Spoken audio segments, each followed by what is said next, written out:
Hello everyone, in this video we will discuss another topic, RH factor. क्या है RH factor? Discovered by Landsteiner and Wiener 1940. किसमें discover किया था? मकाका रेशस monkey है एक, उसके अंदर another type of एंटीजन जिसका नाम क्या था? RH antigen on RBC surface. अभी आपने लगभग प्रीवियस वीडियोस में देखा कि एंटीजन ए बी, फिर उसके बाद अपोजिट एंटीबॉडी आपने पढ़ा. यहाँ उन्होंने देखा कि एक अलग टाइप का एंटीजन रेशस मंकी उन्हें देखने को मिला और आरबीसी के सरफेस पे ये जो आपका आरएच एंटीजन प्रेजेंट है तो उसको उन्होंने क्या नाम दिया? RH positive. अगर उस एंटीजन आरबीसी के सरफेस पे एंटीजन आरएच नहीं है तो आरएच निगेटिव. नॉर्मली आपने क्या देखा था कि जो हमारा आरबीसी का सरफेस था, मान लीजिए एंटीजन ए है, बात समझ में आ रही है? तब एंटीजन ए है तो ब्लड ग्रुप ए है, ठीक है. और अगर इसी पे आपका आरएच है तो हम उसको बोलते हैं ब्लड ग्रुप ए प्लस. और जब आप उसका आरएच ग्रुप वहां नहीं है तो आप क्या बोलते हो? Blood group A minus. बात समझ में आ गई? अब हम इसका सिस्टम पढ़ेंगे कि कैसे ये चीजें करी जाती हैं. देखिए, नॉर्मली आपने पढ़ा है एबीओ ग्रुपिंग और आरएच ग्रुपिंग में क्या डिफरेंस है, पहले अंडरस्टूड कर लीजिए अच्छे से. ब्लड ग्रुप एबीओ वाले में क्या हुआ कि मान लीजिए किसी पर्सन का ब्लड ग्रुप ए है तो खुद ब खुद उसके रेड ब्लड सेल के प्लाज्मा में क्या बनने लगता है? Antibody B. क्लियर है? अगर एंटीजन बी है तो एंटीबॉडी क्या बनेगा? ए. ये तो एबीओ का सिस्टम है. अब आरएच में क्या होगा कि मान लीजिए कोई बंदे का ब्लड ग्रुप ए है तो आपको ये सिंपल पता है कि एंटीबॉडी उसके प्लाज्मा में बी बन रही है. ये तो नॉर्मली सबको पता है. अब बात आती है कि उसी ब्लड ग्रुप ए एंटीजन जहां पर है, एंटीजन एक और एंटीजन अगर वहां पे आरएच, तो आप क्या बोलोगे? ए पॉजिटिव. अगर आरएच है तो आप क्या बोल रहे हो? ए पॉजिटिव. अब यहाँ पर ऑलरेडी एंटीजन है तो यहाँ ये एंटीबॉडी बनाने का इसको जरूरत है नहीं, बिकॉज अगर ये बनाएगा तो ये आपस में जा करके क्या करेंगे? कोऑगुलेट कर लेंगे. इसलिए यहाँ पर इनको जरूरत ही नहीं, बिकॉज यहाँ एंटीबॉडी ऑलरेडी इनकी बनी हुई है. अब आते हैं हम ब्लड ग्रुप बी की बात करते हैं. तो देखिए, ब्लड ग्रुप बी में क्या है कि ब्लड ग्रुप बी का अपोजिट एंटीबॉडी क्या बन रहा है? ए बन रहा है. But no Rh. यही आपको ध्यान देना है कि वहां पर क्या है, मान लीजिए ब्लड ग्रुप बी था, वहां पर क्या नहीं है? आरएच नहीं है. आरएच नहीं है तो यहाँ ब्लड ग्रुप क्या है? B negative. बात समझ में आ रही है? वहां आरएच है ही नहीं. अब जब आरएच है नहीं तो नो एंटीबॉडी अगेंस्ट आरएच, तो कोई भी एंटीबॉडी अगेंस्ट आरएच वहां है नहीं. बट जब यही इनकैपेबिलिटी हमें आप पढ़ोगे कि अगर उनको एंटीबॉडी मिलेगी तो भाई आपस में तो दिक्कत करने लगेंगे. ये आपको यहाँ समझना. तो यहाँ आरएच क्या है? No antibody against Rh. ठीक है. देखिए, Rh positive father, Rh negative mother. ठीक है. मान लीजिए इनकी शादी हुई और जो फर्स्ट बेबी हुआ, बिकॉज हमको पता है कि जो मदर में ब्लड स्ट्रीम में जो चल रहा है वो आरएच निगेटिव चल रहा है, तो फर्स्ट बेबी जो हुई है वो क्या होगी? RH positive. मतलब नॉर्मल, कोई भी प्रॉब्लम नहीं होगी, एकदम अच्छे से नॉर्मल बच्चा होगा. क्या होगा? मतलब जब डिलीवरी होगी, ये तो प्रेगनेंसी की बात है, डिलीवरी के टाइम क्या होगा कि RH positive baby blood cells इंटर्स mother blood stream. मतलब डिलीवरी के टाइम चांस है कि कुछ जो ब्लड सेल्स है आरएच पॉजिटिव वाले वो चले जाए मदर की ब्लड स्ट्रीम में, जो कि मदर का ब्लड स्ट्रीम क्या था? आपका निगेटिव था. ठीक. अब वहां जाने के बाद जो फर्स्ट बेबी हुआ वो तो बिल्कुल नॉर्मल, मतलब फर्स्ट बेबी जो हुआ आपका वो कैसा हुआ? नॉर्मल. कोई प्रॉब्लम उसके अंदर नहीं है, बिकॉज पहले मदर निगेटिव थी और बेबी आपका पॉजिटिव था. अब क्या हुआ? इन्वेडिंग. अब देखिएगा उनका और इनका मिलना. Invading RH positive blood cells cause the production of antibodies. ठीक. अब वो क्या बनाने लगे? बिकॉज उनको पता था कि निगेटिव के पास कोई एंटीबॉडी थी नहीं. अब वो जाने के बाद क्या बनाने लगेंगे? उसके अगेंस्ट एंटीबॉडीज. फिर क्या हुआ? Rh antibody remain in mother's blood. अब जो एंटीबॉडी आरएच के अगेंस्ट बनी है, एंटीजन के अगेंस्ट एंटीबॉडी, वो क्या हो गई कि मदर के ब्लड स्ट्रीम में रह गई.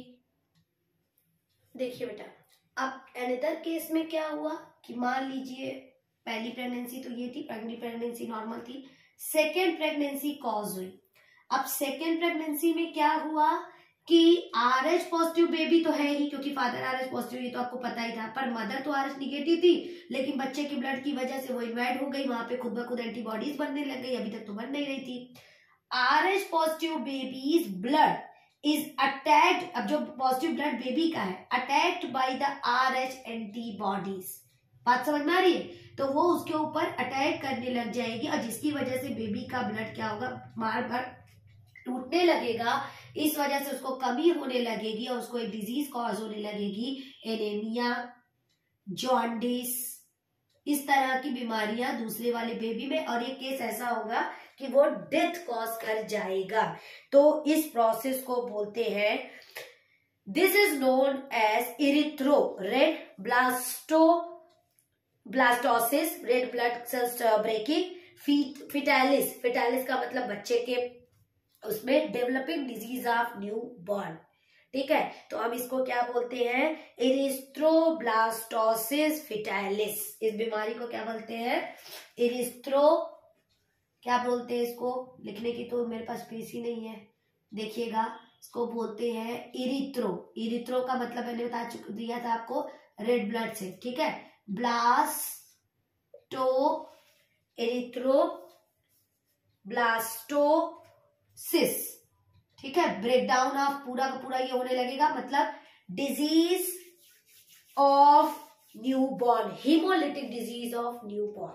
एक बार मैं आपको फिर से डिवाइस कराती हूँ, मुझे पता है थोड़ा सा टफ है समझना, बट कोई नहीं, हम लोग धीरे धीरे पढ़ेंगे, समझ में आएगा। देखिए क्या होता है, RH positive father, RH negative mother. ठीक है, दोनों का आपका जब इन्होंने प्रेगनेंसी कॉज हुई तो क्या हुआ, ड्यूरिंग प्रेगनेंसी क्या हुआ, बिकॉज RH निगेटिव मदर थी तो इसमें RH का एंटीबॉडी बन नहीं रहा था। ठीक, और यहाँ जो आपका डेवलपिंग मतलब एम्ब्रियो हुआ, बच्चा हुआ, उसमें क्या हुआ, पॉजिटिव हुई। ठीक है, तो इनके फर्स्ट प्रेगनेंसी में कोई ऐसा केस नहीं हुआ, कोई दिक्कत नहीं आई, RH negative mother with RH positive baby. ठीक, नॉर्मल केस है। जब आपका ये प्रेगनेंसी की बात थी, उसके बाद जब डिलीवरी हुई, एट डिलीवरी टाइम जब बच्चे का पूरा डेवलपमेंट हो गया, तो डिलीवरी के टाइम क्या हुआ कि RH पॉजिटिव बेबीज ब्लड, क्योंकि बेबी ब्लड कैसे आता हमारा, RH positive cell enters mother blood stream, वो थोड़ा बहुत कहीं से कुछ भी थोड़ा बहुत क्या हुआ, मदर की ब्लड स्ट्रीम में जाकर के मिक्स हो गया। बात समझ में आ गई? अब जब पॉजिटिव मिक्स होगा तो आपको पता है कि वो फिर एंटीबॉडी बनाएगा, राइट, आपको अच्छे से मालूम होना चाहिए, पॉजिटिव करेगा तो एंटीबॉडी बनाएगा, निगेटिव एंटीबॉडी बनाएगा ही नहीं, क्योंकि आपको पता है ना, ये देखिए यहाँ पर अगर RH है ही नहीं और यहाँ मान लीजिए कोई एंटीजन है तो वो उसके अपोजिट एंटीबॉडी बनाएगा, यहाँ पर एंटीबॉडी बनेगा ही नहीं। बट ये केस में क्या हुआ कि अब तो बनने लग गया, तो मदर क्या करने लग, मदर का ब्लड स्ट्रीम क्या करने लगा कि अब वो बनने लगेगा।